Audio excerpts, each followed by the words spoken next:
ఇక ఇవాల్టి పబ్లిక్ పాయింట్లో భాగంగా మా ప్రతినిధి ఉమామహేశ్వరరావు గేట్ క్యాంపస్ తిరుపతి నుంచి లైవ్లో ఉన్నారు. ఉమా, చెప్పండి, ఇవాల్టి ప్రెసెంట్ పాలిటిక్స్ సంబంధించి అలాగే పేపర్ రైటింగ్ సంబంధించి ఏమనుకుంటున్నారు? పబ్లిక్ పాయింట్కి స్వాగతం. ఇవాళ రాష్ట్రంలో అభివృద్ధి ఒక ఊతపదంగా మారింది. అటు రాజకీయ నాయకుల్లోనూ ఇటు విద్యావంతుల్లోనూ సాధారణ ప్రజల మధ్య కూడా అభివృద్ధికి సంబంధించిన అంశం ప్రధానమైన చర్చగా మారింది. ప్రతి ప్రాంతపు ప్రజలు రాష్ట్ర విభజన తర్వాత తమ ప్రాంతంలో జరగబోయే అభివృద్ధి గురించి అనేక ఆశలు పెట్టుకున్నారు. తమ పిల్లలకి లభించే ఉద్యోగ అవకాశాల గురించి ఎన్నెన్నో ఊహలు ఊహించుకుంటున్నారు. రాష్ట్ర ముఖ్యమంత్రి రెండు రాష్ట్రాల ముఖ్యమంత్రులు కూడా అభివృద్ధికి సంబంధించిన అంశాల మీద అనేక ప్రయత్నాలు చేస్తున్నారు.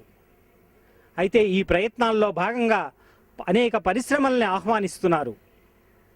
పరిశ్రమలను ఆహ్వానించేటప్పుడు స్కిల్ డెవలప్మెంట్ అనే ఒక మాట ముఖ్యమంత్రుల నోట వినిపిస్తోంది, విద్యావంతుల నోట వినిపిస్తోంది. రెండు రాష్ట్రాల నుంచి కూడా దాదాపు 750 ఇంజనీరింగ్ కాలేజీల నుంచి లక్షలాది మంది విద్యార్థులు పట్టభద్రులు అవుతున్న వేళ ఎందుకు నైపుణ్యం లోపిస్తోంది చదువు పూర్తి చేసుకుంటున్న వాళ్లలో అనే ఒక చర్చ ఇవాళ జరుగుతోంది. స్కిల్ డెవలప్మెంట్ కోసం ప్రత్యేక మండలిని ఏర్పాటు చేయడం, స్కిల్ డెవలప్మెంట్ కోసం ప్రత్యేక తరగతులను ఏర్పాటు చేయడం లాంటి ప్రయత్నాలు జరుగుతున్నాయి. ఎందుకు ఈ విద్యార్థుల్లో నైపుణ్యం లోపించి ఎందుకు ఒక ఆత్మ న్యూన్యతా భావంలోకి పడిపోవాల్సిన పరిస్థితి లభిస్తోంది? ఐఐటి చదువుకున్న విద్యార్థులు కూడా క్యాంపస్ సెలక్షన్లో తమకు అవకాశం రాలేదని ఆత్మహత్య చేసుకుంటున్న దారుణమైన పరిస్థితులను కూడా మనం చూస్తున్నాం. ఈ నేపథ్యంలో మనం గేట్ కాలేజ్లో క్యాంపస్లో ఉన్నాం. ఇక్కడ ఫ్యాకల్టీతోనూ పిల్లలతో కూడా ఇదే అంశం మీద మనం వీళ్ళ అభిప్రాయాలని ఇవాళ పబ్లిక్ పాయింట్ ద్వారా వినిపించబోతున్నాం. నమస్తే, చెప్పండి, మొత్తం రాష్ట్రంలో జరుగుతున్న డెవలప్మెంట్స్ మీరు అబ్జర్వ్ చేస్తున్నారు. ఈ డెవలప్మెంట్స్లో స్కిల్ డెవలప్మెంట్కి సంబంధించిన అంశం ఒక ప్రధానమైన చర్చగా జరుగుతోంది. దాదాపు 450 ఇంజనీరింగ్ కాలేజీలు ఉన్న ఆంధ్రప్రదేశ్లో స్కిల్డ్ పీపుల్ ఎందుకు దొరకడం లేదు? పరిశ్రమలు స్థాపించడానికి ముఖ్యమంత్రి ఇన్వైట్ చేస్తున్నప్పుడు పరిశ్రమలు వెనకంజ వేస్తున్న కారణాల్లో ఒక ప్రధానమైన కారణంగా దీన్ని చెబుతున్నారు. రాష్ట్రంలో 400 ఇంజనీరింగ్ కాలేజీలు ఉన్నాయండి ప్రస్తుతము. కానీ రాష్ట్రంలో ఇంజనీరింగ్, ఎంసీఏ, ఎంబీఏ చదివి బయట వస్తున్న వాళ్ళందరిలో కూడా స్కిల్స్ లోపిస్తున్నాయనేది వాస్తవం కాదు. ఒక 5-6 సంవత్సరాల క్రితం, ఒక 10 సంవత్సరాల క్రితం వెళితే ఇదే కాలేజీలో చదివిన విద్యార్థులు బయట వెళ్ళినప్పుడు మన దేశంలోనే కాదు ప్రపంచవ్యాప్తంగా కూడా విపరీతంగా రాణించారు. అమెరికాలో, ఇతర అభివృద్ధి చెందిన దేశాల్లో కూడా పనిచేస్తున్న చాలామంది ఇంజనీర్లు, సాఫ్ట్వేర్లు అయితే ఏమి, ఇతర రంగాల్లో కూడా మన దేశం నుంచి వెళ్ళిన వాళ్ళు, ముఖ్యంగా మన ఆంధ్రప్రదేశ్ నుంచి వెళ్ళిన తెలుగు వాళ్ళు విపరీతంగా రాణించారు. ప్రస్తుత పరిస్థితిలోకి వచ్చినప్పుడు అయితే ఇప్పుడు మన రాష్ట్రంలో విడిపోయిన తర్వాత 1,74,000 సీట్లు ఇంజనీరింగ్లో ఉన్నాయి. కానీ ఈ ఇయర్ జరిగిన అడ్మిషన్లు చూసినట్టయితే కేవలం 64,000 మంది ఇంజనీరింగ్లో చేరినట్టుగా అర్థమవుతుంది. దీన్ని బట్టి చూస్తే ప్రతి ఒక్క విద్యార్థికి 3 ఇంజనీరింగ్ సీట్లు రాష్ట్రంలో ఉన్నాయి.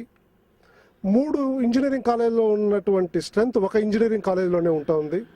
3 షిఫ్ట్లో ఉండవలసిన విద్యార్థుల సంఖ్య ఒక షిఫ్ట్లోనే చదువుకుంటున్నారు. ముఖ్యంగా మన రాష్ట్రంలో ఉన్న ఇంజనీరింగ్ కాలేజీలో సమస్య ఏమంటే అవసరానికంటే మించి సీట్లు ఉన్నాయి. ఇంజనీరింగ్ కాలేజీలు ఎన్నున్నా కూడా నష్టం లేదు.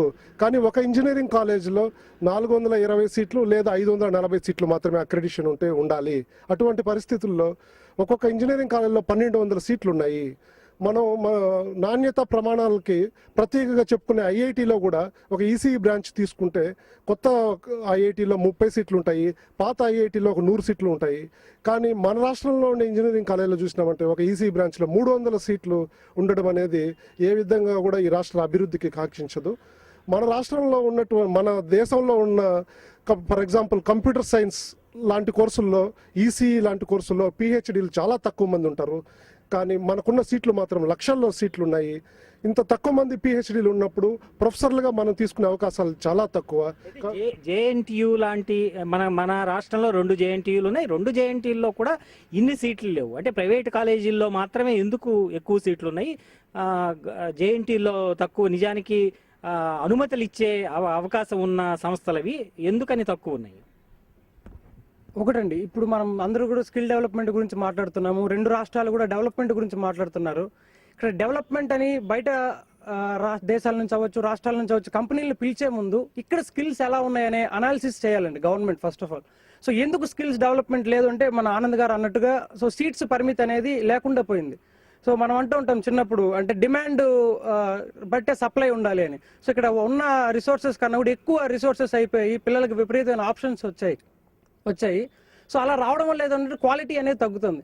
అసలు గవర్నమెంట్ ఒక చర్యలు తీసుకోండి, ఇన్ఫ్రాస్ట్రక్చర్ కరెక్ట్గా ఉన్నాయా లేదా కాలేజ్లో. అందరికీ తెలిసిన విషయమే, ఇన్ఫ్రాస్ట్రక్చర్ లేదు, అసలు బిల్డింగ్స్ ల్యాండ్స్ లేని కాలేజెస్ కూడా పర్మిషన్స్ ఇస్తున్నారు, అందులో విద్యార్థులు చదువుతున్నారు. ఇక్కడ 2 రండి, ఒకటి పిల్లల్లో క్వాలిటీ లేదు. ఈ క్వాలిటీ అనేది, ఈ స్కిల్స్ అనేవి ఒక్క డిగ్రీలోనో ఇంజనీరింగ్లోనో రావు, చిన్నప్పటి నుంచి వస్తాయి. సో పిండి కొద్దీ రొట్టె అంటాం మనం. సో అలా చిన్నప్పటి నుంచి elementary school, primary school, high school లెవెల్లో నుంచి వాళ్ళని చేంజ్ తీసుకొస్తేనే ఇక్కడ నైపుణ్యాలు డెవలప్ అవుతాయి తప్ప కేవలం ఇంజనీరింగ్ సంవత్సరం 2 ఏళ్ళలో నైపుణ్యాలు పెరగవు. సో చాలా గవర్నమెంట్ ఇన్స్టిట్యూట్స్ ఉన్నాయి, గవర్నమెంట్ స్కూల్స్ ఉన్నాయి, కానీ వాటిల్లో క్వాలిటీ పెంచే వైపుగా గవర్నమెంట్ తీసుకువెళ్ళాలి. కానీ ఈ కాలేజ్ పెట్టి స్కిల్ డెవలప్మెంట్ ఏజెన్సీస్ అటువంటి ఇదంతా ఒక డ్రామా లాగా ఉందే తప్ప దీనివల్ల రిజల్ట్ అనేది ఖచ్చితంగా ఉండదండి. ఈ వాదంతో మీరు ఏకీభవిస్తారా? పిల్లల్లో స్కిల్ డెవలప్మెంట్ స్కిల్స్ తగ్గుతున్నాయి, నైపుణ్యం తగ్గుతోంది కాలేజీల్లో, కింది స్థాయి నుంచే కూడా వాళ్ళల్లో అటువంటి అవకాశాలు లేకపోవడం వల్ల డైరెక్ట్ ఇంజనీరింగ్ కాలేజీలకు వచ్చేటప్పటికి స్కిల్స్ లేవంటున్నారు. మీరు ఒప్పుకుంటారు? నమస్తే సార్, నేను 100% నమ్ముతాను. ఈ ప్రస్తుతానికి ఇప్పుడున్న వాళ్ళ స్టూడెంట్స్లో ప్రాపర్ స్కిల్ డెవలప్మెంట్ లేదు. ఎందుకంటే వాళ్ళకి ప్రాపర్ ఒక టీచింగ్ అనేది, ప్రాపర్ కోచింగ్ అనేది లేదండి. ఎందుకంటే ఒక స్టాఫ్ వచ్చి ఇప్పుడు మీరు ఏ కోర్స్ చేస్తున్నారు? నేను ఫస్ట్ MBA చేస్తున్నానండి, మార్కెటింగ్.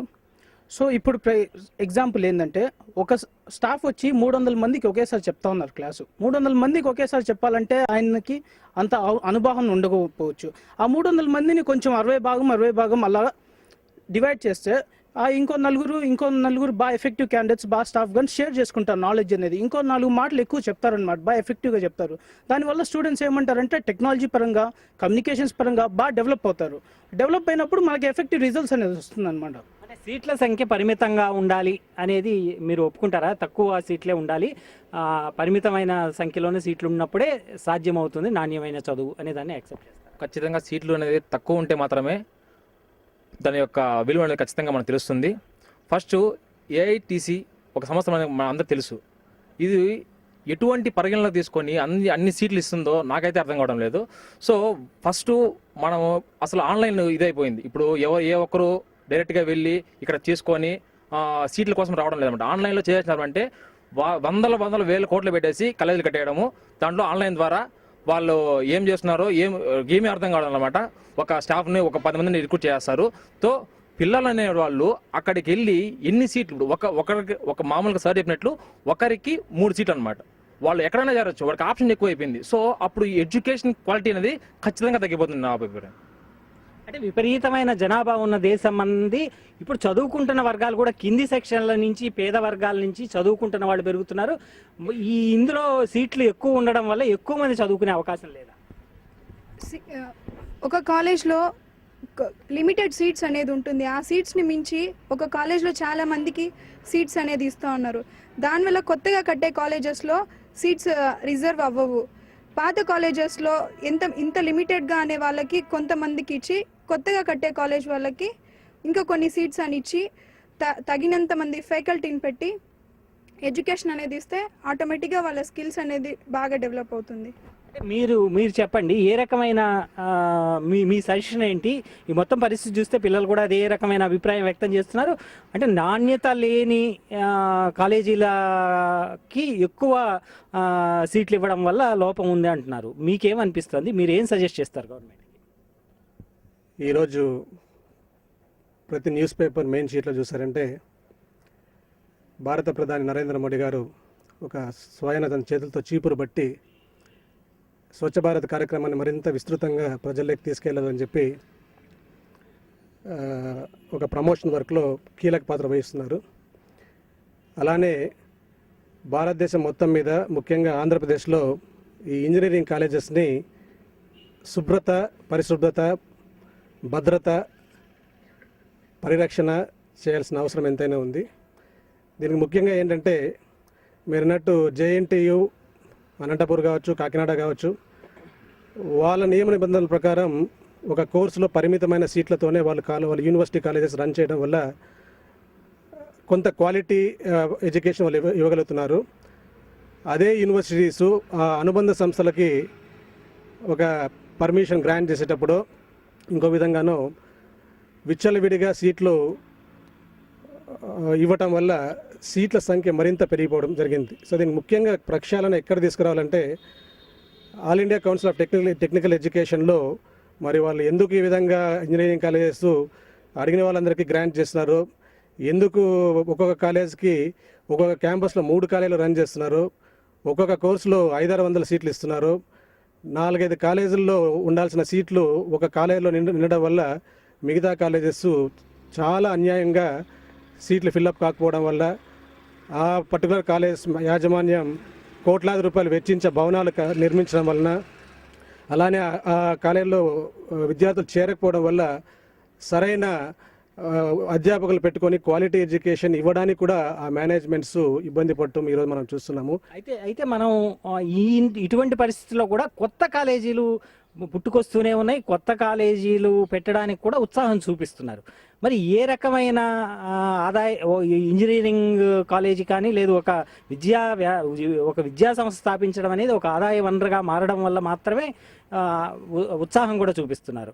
అంటే పెద్ద పెద్ద పారిశ్రామికవేత్తలు కూడా విద్యా సంస్థలు పెట్టడానికి ఉత్సాహం చూపిస్తున్నారు. మరి ఒకవైపేమో సీట్లు నిండలేదంటున్నారు, ఇంకోవైపు ఏమో విద్యా సంస్థలను ఇంకా విస్తృతం చేయడానికి మనం ఇంజనీరింగ్ కాలేజీలు చూస్తే కూడా చాలా పెద్ద భవనాలు కనిపిస్తాయి, రాజమహల్ని పోలిన భవనాలు కనిపిస్తాయి కొన్ని విద్యా సంస్థలు చూస్తే. ఎందుకు ఈ వ్యత్యాసం? మనకు కనపడుతున్న రాజమహల్స్ అంతా బయట నుంచి చూస్తూ ఉన్నారు. బయట చూసి వీళ్ళకి ఎంత ఆదాయం వస్తే ఇంత పెద్ద బిల్డింగ్స్ కడుతున్నారు అనుకుంటారే కానీ బ్యాంక్స్ నుంచి ఎంత లోన్లు ఉన్నాయి, బయట నుంచి మనం వడ్డీలకు తెస్తున్నాం అనేది బయట ప్రజలకు ఎవరికి తెలియదు. ఒక్కసారి వాళ్ళ లోపల సిస్టంలోకి ఎంటర్ అయ్యాక then these people also will realise, మనం తప్పు చేసాం, తప్పు డెసిషన్ తీసుకున్నామని అప్పుడు రియలైజ్ అవుతారు. బట్ అప్పటికే ఒక ఇన్స్టిట్యూషన్ అనేది ఎస్టాబ్లిష్ చేస్తుంటారు కాబట్టి దాన్ని ఏదో ఒక విధంగా రన్ చేయాలని చెప్పేసి అన్ని రకాల అనైతిక విలువలకి పాల్పడుతూ ఉన్నారు. ఇప్పుడు మనకు ఓల్డ్ కాలేజెస్ చూసామంటే కొంత నైతిక విలువలు అనేవి ఉన్నాయి. ఇప్పుడు కొత్తగా వచ్చిన కాలేజెస్ ఏంటంటే ఇది ఇక్కడేదో సంపాదించవచ్చు అనే ఉద్దేశంతో కాలేజ్ స్టార్ట్ చేస్తారు. బట్ ఒకసారి ఎంటర్ అయ్యాక సిచ్యువేషన్ అర్థమవుతుంది. సో ఇప్పుడు పిల్లల్ని అట్రాక్ట్ చేయడం కోసమని బ్రైబ్స్ ఇవ్వటము, లంచం ఇవ్వటము, లేకపోతే మేము ట్యాబ్ ఇస్తాము, సెల్ ఫోన్ ఇస్తాము, మీరు కాలేజీకే రావాల్సిన అవసరం లేదు, మేమే ఇంటర్నల్ మార్క్స్ ఇస్తాము, ఇటువంటి అన్ని అనైతిక చర్యల వల్ల ఈరోజు పిల్లల్లో ఎడ్యుకేషన్ పట్ల వాల్యూ లేకుండా పోయింది. నిజానికి ఒక విద్యా సంస్థ స్టార్ట్ చేసినప్పుడు నాకు చాలా ఆలోచన ఉండేది, మంచి ఇన్స్టిట్యూషన్ ఇవ్వాలి, స్టూడెంట్స్కి మంచి వాల్యూస్ ఇవ్వాలని. బట్ ఈరోజు స్టూడెంట్స్, పేరెంట్స్ యాటిట్యూడ్, ఈ సొసైటీ యాటిట్యూడ్ చూసిన తర్వాత నేను కూడా చాలా డిసప్పాయింట్ అయిన రోజు నాకు తెలుసు. సో ఈరోజు పిల్లలకు విద్య పట్ల వాల్యూస్ తెలియట్లేదు. ఎందుకు వస్తున్నామని తెలియదు. టైంపాస్ కోసం జస్ట్ ఎంబీఏ డిగ్రీనో లేకపోతే ఎంసీఏ డిగ్రీ ఉంటే మాకు ఉద్యోగం వచ్చేస్తుందన్న ఒక ఐడియాస్తో పిల్లలు వస్తున్నారు. అందుకనే ఈరోజు స్కిల్స్ లేవు అంటున్నాం. ఎందుకంటే పిల్లలకి బయట ఇండస్ట్రీ ఏం డిమాండ్ చేస్తుంది అనేది అర్థం కావట్లేదు. ఆ ఇండస్ట్రీ కావాల్సిన స్కిల్స్ డెవలప్ చేసుకోవాలన్న ఆలోచన కూడా ఉండట్లేదు పిల్లలకి ఈరోజు. సో ఇటువంటి అనైతిక చర్యలు పోవాలి అంటే ముందు ప్రతి కాలేజీలో లిమిటెడ్ సీట్స్ ఉండాలి. అంటే భారత సాంకేతిక విద్యా మండలి చాలా కఠినంగా వ్యవహరించాలి. నిబంధనలు అంటే వైద్య సంస్థల పట్ల ఎట్లా ఉంటుందో అటువంటి వ్యవహార శైలి ఉండాలనేది మీ అభిప్రాయం లాగా తెలుస్తుంది. మీరేమంటారు? 2000 సంవత్సరం పూర్వము మన ఆంధ్రప్రదేశ్ రాష్ట్రంలో చాలామంది విద్యార్థులు ఇంజనీరింగ్ సీట్ కోసం కానీ ఎంబీఏ సీట్ కోసం కానీ పక్క రాష్ట్రాలకు వెళ్ళడం మనందరికీ తెలిసిన విషయమే సార్. అప్పటి ముఖ్యమంత్రి సదుద్దేశంతో మన రాష్ట్రంలో కూడా ఇంజనీరింగ్ కాలేజీలు ఎస్టాబ్లిష్ చేయాలి అని రెవెన్యూ డివిజన్కి ఒక ఇంజనీరింగ్ కాలేజీ, జిల్లాకు 2 ఇంజనీరింగ్ కాలేజీలు ఉండాలని అప్పుడు స్టేట్ గవర్నమెంట్ ఎన్ఓసితో ఏఐసిటి వారు ఇంజనీరింగ్ కాలేజీలు ఎస్టాబ్లిష్ చేసే విధంగా ప్రణాళిక తీసుకొచ్చారు సార్. అప్పుడు స్టార్ట్ అయిన ఇంజనీరింగ్ కాలేజెస్ ఒక 6-7 సంవత్సరాలు బాగా మంచి క్వాలిటీ ఎడ్యుకేషన్ ఇచ్చి మంచి పేరు తెచ్చుకున్నాయి సార్. ఆ తర్వాత ఇక్కడ రాజకీయ రంగు పొలమకూడదు కాబట్టి ఈ ఫీజు రియంబర్స్మెంట్ పాలసీ అన్నది కొత్తగా ఎస్టాబ్లిష్ అయిన కాలేజీలకి ఒక చెంపదెబ్బలాగా అయిపోయింది సార్. వెంటనే ఆ తర్వాత 2010లో ఎందుకనో ఈ all India council for technical education వారు ఒక కొత్త నిబంధన తెచ్చారు సార్. అంతకుముందు ఒక బ్రాంచ్లో ఒక 60 సీట్స్ పెంచుకోవాలి అంటే మేమందరం మేనేజ్మెంట్స్ కానీ ప్రిన్సిపాల్స్ కానీ ఎన్నో వనరులు ఇక్కడ సృష్టించి ఇన్ఫ్రాస్ట్రక్చర్ వైజ్ కానీ ఫ్యాకల్టీ వైజ్ కానీ లైబ్రరీ వైజ్ కానీ ఎన్నో చేసి ఆ తర్వాత వారికి అప్లై చేసుకుంటే వారు ఒక 2 టీములు వచ్చి 2-3 మార్లు ఇక్కడ ఇన్స్పెక్ట్ చేసి వ్యాలిడిటీ ఉంటేనే ఆ సీట్స్ 60 సీట్స్ ఇచ్చేవారు సార్. ఆ తర్వాత 2010-11లో ఆన్లైన్ ప్రాసెస్ అని ఒక కొత్త దాన్ని తీసుకొచ్చి ప్రతి సంవత్సరము పాత కొత్త అనే తేడా లేకుండా ప్రతి కాలేజీకి ప్రతి బ్రాంచ్లో 120 సీట్స్ ఇవ్వడం మొదలుపెట్టారు సార్. దాంతో ఏమైందంటే 2000 పూర్వ పెట్టిన కాలేజీల్లో కొత్త కాలేజీల్లో అడ్మిషన్స్ జరగకుండా పాత కాలేజీలోనే ప్రతి స్టూడెంట్ ఆ కాలేజీలో ఇన్ఫ్రాస్ట్రక్చర్ బాగుంటుంది, ఫ్యాకల్టీ బాగుంటుంది అన్న నానుడితో అడ్మిషన్స్ తీసుకోవడం మొదలుపెట్టారు సార్. ఎందుకు భారత సాంకేతిక విద్యా మండలి ఎందుకని ఇట్లా వ్యవహరిస్తుంది? దీని వెనక పొలిటికల్ ఉద్దేశాలు ఉన్నాయని మీకు అనిపిస్తుంది? అట్లా ఏం లేదండి, పొలిటికల్గా ఏం లేదు.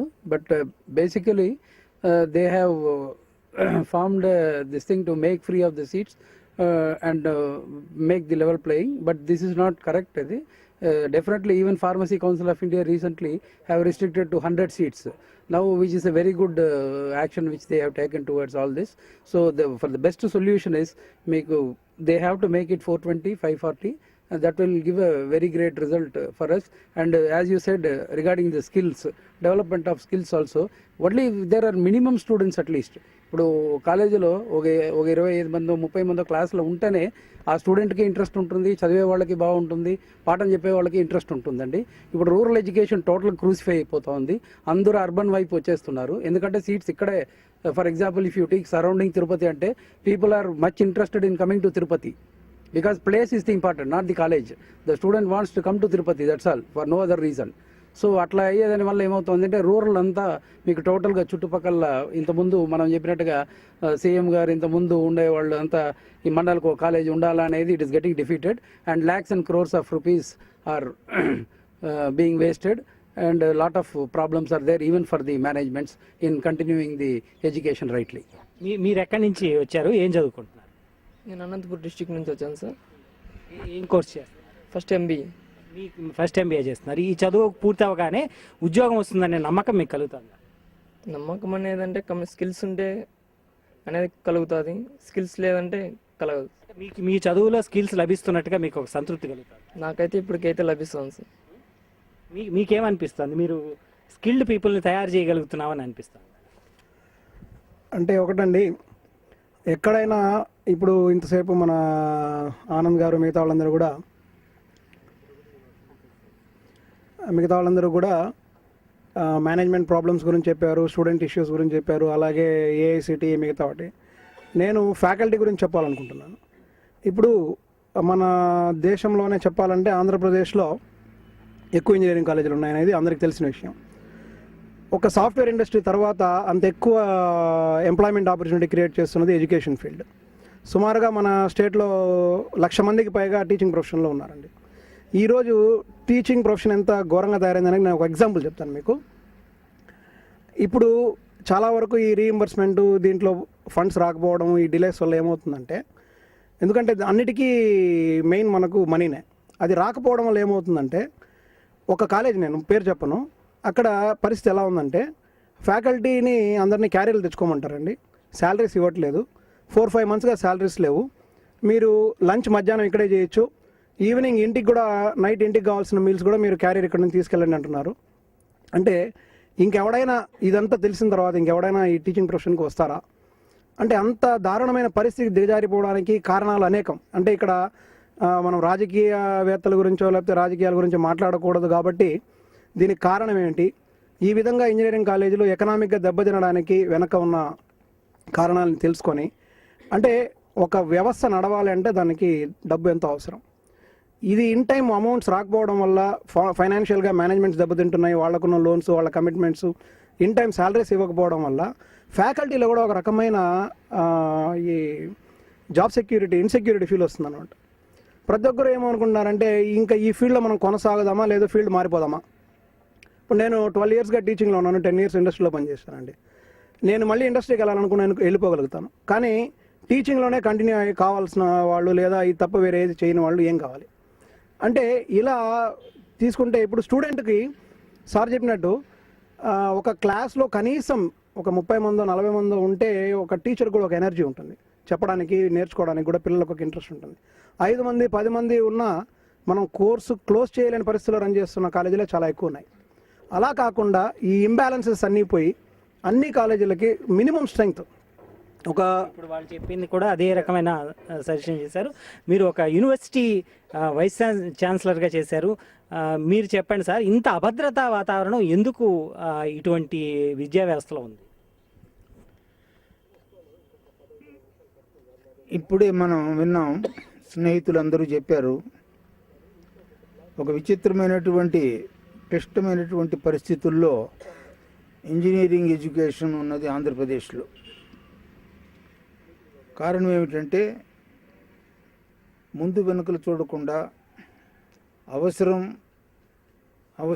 అవసరం లేదా అన్నటువంటివి కూడా ఆలోచన చేయకుండా ఇంజనీరింగ్ కళాశాలలు ఏర్పాటైపోయినాయి. ఒక రాష్ట్రానికంతా ఒకప్పుడు చేతి వేళ్లతో లెక్కించగలిగినటువంటి ఇంజనీరింగ్ కాలేజీలు ఉండేవి.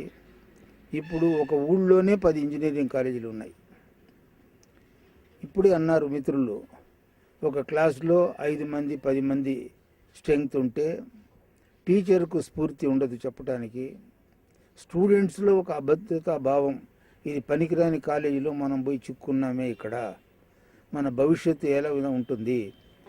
ఒకవైపు ఏమో తక్కువ స్ట్రెంగ్త్ కనిపిస్తుంది, ఇంకోవైపు ఒక్కొక్క క్లాస్లో 300 మంది కనిపిస్తున్నారు. తర్వాత ఇంకొకటి, కొత్త సబ్జెక్ట్స్లో సరైనటువంటి టీచింగ్ ఫ్యాకల్టీ లేరు. ఎస్పెషల్లీ ఇప్పుడు కంప్యూటర్ సైన్స్ కానీ బయోటెక్నాలజీ కానీ ఇవన్నీ ఆలోచన చేయకుండానే మన మేనేజ్మెంట్లు ముందుకు వస్తున్నారు.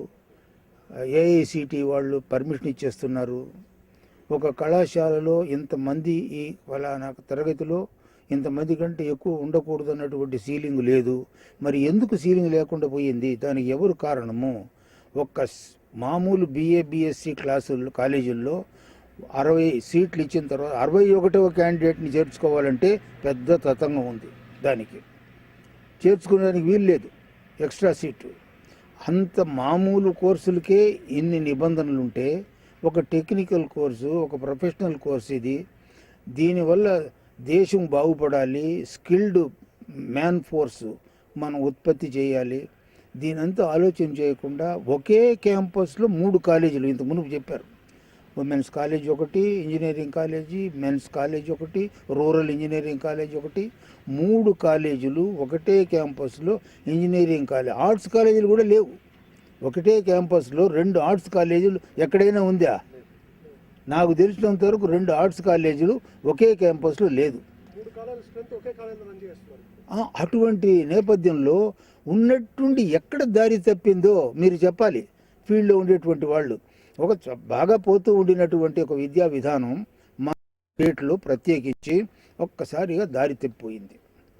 అరుణాచలం గారు ఆవేదన చూశారు మీరు, అంటే మీకు ఏమనిపిస్తుంది? ఎందుకని ఎక్కడ దారి తప్పినట్టు అనిపిస్తుంది మీకు ఇది?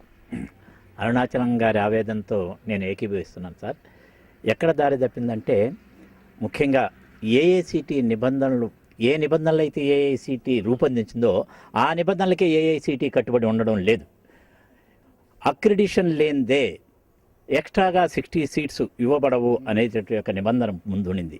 ఇప్పుడు అక్రిడిషన్తో సంబంధం లేకుండా ఎన్ని సీట్లు కావాల్సి ఉంటే అన్ని సీట్లు ఆన్ పేపర్ ఫిలప్ చేసి ఇస్తే వస్తుంది. అందువల్ల ఇప్పుడు ఏమైంది, రూరల్ కాలేజెస్, అర్బన్ కాలేజెస్ అనేటువంటి ఒక బ్రాండ్ ఏర్పడిపోయి చాలామంది అర్బన్ కాలేజెస్ వైపు అట్రాక్ట్ అవుతున్నారు. ముందు ఏ ఉద్దేశంతో అయితే రూరల్ కాలేజెస్ ఏర్పాటు చేయబడినాయో ఆ ఉద్దేశం నెరవేరడం లేదు. అదే కాకుండా ఎప్పుడైతే అలాగా సెంట్రలైజ్డ్ అయిపోతుందో కొన్ని మాత్రమే మోనోపోలీ అయిపోతాయి. అప్పుడు ఏ ఉద్దేశంతో అయితే రూరల్ కాలేజెస్ పెట్టినారో ఆ ఉద్దేశం నెరవేరకుండా పోతుంది. కాబట్టి ప్రతి కాలేజీకి మినిమం స్ట్రెంగ్త్ ఫిలప్ అయ్యే విధానాన్ని ప్రభుత్వం రూపొందించాలి. మినిమం ఇదిగో 420 సీట్స్, దానిపైన నేను ఉచిత ఈ స్కాలర్షిప్స్ ఇస్తున్నారు కదా, ఇది 420 వాటి వరకు ఇస్తాను, ఆ పైన ఎక్స్ట్రాగా చేరేవాళ్ళు చేరచ్చు. ఇప్పుడు ఏమంది, ఇప్పుడు అర్బన్ కాలేజీలో కొంతమంది 35,000 గవర్నమెంట్ ఇచ్చే అమౌంట్ కంటే కూడా ఎక్కువగా ఇచ్చి ప్రిఫర్ చేసి కాలేజీలో చేరడానికి సమ్మతపడుతున్నారు విద్యార్థులు. అలాంటి పరిస్థితులు అదే బేసిక్గా పెట్టుకునేసి ప్రతి కాలేజీకి minimum as per accreditation 420, accreditation తర్వాత 540 సీట్స్ అంతవరకు మాత్రమే మేము ఫీజు రీఎంబర్స్మెంట్ మేము చేయడానికి వీలుంటుంది అని ఎప్పుడైతే గవర్నమెంట్ ఒక నిబంధన ఏర్పాటు చేస్తుందో అప్పుడు ఇలాంటి అవకతవకలు రాకుండా వినడానికి కూడా అవకాశం ఉంటుంది. అయితే ఆర్ట్స్ నిజానికి చదువులో కూడా మనకు ఆంధ్రప్రదేశ్లో మాత్రమే ఇంజనీరింగ్ చదువుకి సంబంధించిన విపరీతమైన ఆసక్తి కనిపిస్తుంది. ఆర్ట్స్ సబ్జెక్ట్స్ పట్ల ఒక నిరాసక్తత కనిపిస్తుంది. నిజానికి ఇతర దక్షిణాది రాష్ట్రాల్లో కూడా ఇతర రాష్ట్రాల్లో ఎక్కడా ఇటువంటి వాతావరణం కనిపించదు. అందువల్ల కూడా ఇంజనీరింగ్ కాలేజీల మీద ఎక్కువ ఇంజనీరింగ్ కాలేజీల సంఖ్య పెరగడానికి ఒక కారణం అనిపిస్తుందా? పిల్లలు కూడా ఎక్కువగా ఇంజనీరింగ్, ఎంసీఓ, ఎంబీఓ చేయడానికి మాత్రమే ఆసక్తి చూపిస్తున్నారు. So good morning, sir. Nowadays the companies are not looking for local or national or international level. They are looking for corporate level. అంటే అంత ఆ కార్పొరేట్ లెవెల్లో మన పిల్లల్ని మనం తయారు చేయలేకపోతున్నాం. ఎందువల్లంటే దీంట్లో మనం చూసాం లెస్ లగేజ్ మోర్ కంఫర్ట్ అంటారు. మన నరేంద్ర మోడీ గారు కూడా మన మీటింగ్లో వెళ్ళినప్పుడు ఆయన ఎంతోమంది బడా కంపెనీ వాళ్ళందరినీ కూర్చోపెట్టి అడిగాడంట. అడిగితే అక్కడ ఏమన్నారంటే, sir we need skilful job workers అన్నారు. అంటే ఇక్కడ స్కిల్ ఎక్కడ లేదంటే అని చెప్పాను. ఒక్క మీ ఫర్ ఎగ్జాంపుల్